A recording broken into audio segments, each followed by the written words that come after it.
महायुतीकडून आज उमेदवारी अर्ज दाखल केला सईद खान यांचा. आकड्यांचं समीकरण काय सांगतो आणि किती निश्चित आहात आपण की जे आपला होईल म्हणून महायुतीचं?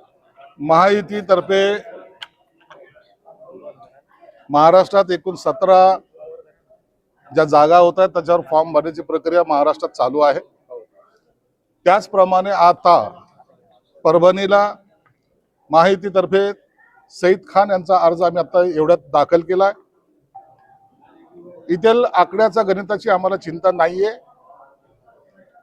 यावेळेला आमचा उमेदवार महायुतीचा उमेदवार हा जो कोणी महाविकास आघाडीतर्फे उभा आहे त्याचं डिपॉझिट जप्त केल्याशिवाय राहणार नाही. तुम्ही पाहतायत एक भक्कमपणे माननीय मंत्री महोदय या ठिकाणी आहेत, आमदार आहेत, सर्वांनी एक पण केलेला आहे की यावेळेला परभणीची जागा ही रेकॉर्ड ब्रेक मताने आम्ही निवडून आणू.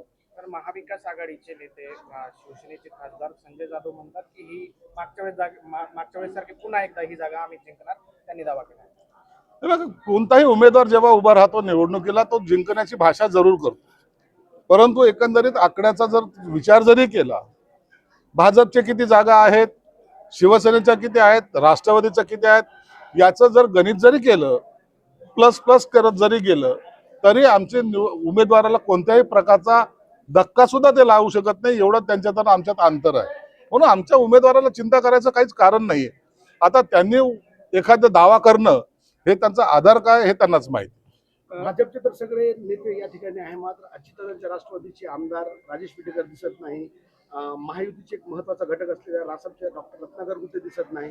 मग येणाऱ्या दिवसात कसं समन्वय साधणार? माझं दोन्ही नेत्यांशी बोलणं झालेलं आहे, त्यांच्याशी बोलणं झालेलं आहे. काही कारणास्तव ते आता इथं पोहोचू शकलेले नाहीत. याचा अर्थ असा नाही की ते महायुती बरोबर नाहीत. आमच्या मेघनाताई सुद्धा त्यांच्याशी बोललेल्या आहेत, सर्वजण आम्ही त्यांच्याशी बोललेलो आहेत. त्यांनी त्यांची अडचण येण्याची दाखवलेली आहे, परंतु हे सगळं चित्र तुम्हाला उद्या स्पष्ट दिसेल. अंबादास दानवे म्हणाले की दोन्ही शिवसेना एकत्र यावा ही माझी खूप दिवसाची इच्छा आहे, पण तसं होणार नाही. कसं पाहता त्यांचं? अंबादास दानवे जर असं प्रेसच्या समोर म्हणत असेल तर त्यांनी उद्धव साहेबांना बोललं पाहिजे ना.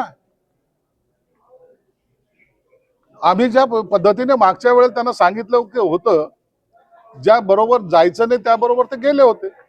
परिणाम त्यांना पाहायला मिळालेला आहे. आज उभाटा गटाला काँग्रेस विचारत नाही, शरद पवारांची राष्ट्रवादी विचारत नाही.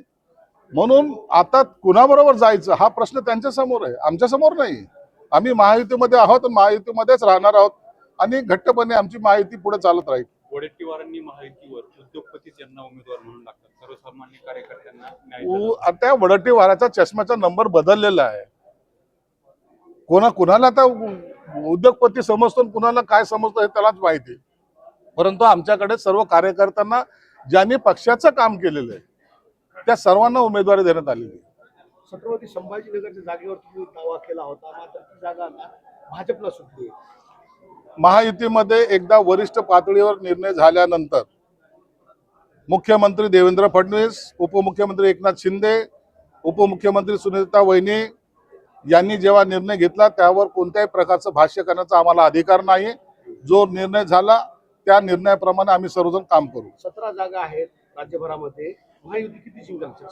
महायुती 17च्या 17 जागा जिंकली. तुम्ही कुठलंही कॅल्क्युलेशन करून बघा, कोणताही मतदारसंघ घ्या, त्या ठिकाणी महायुतीलाच बहुमत आहे आणि म्हणून आम्हाला एकही जागा आमची मायनस होणार नाही.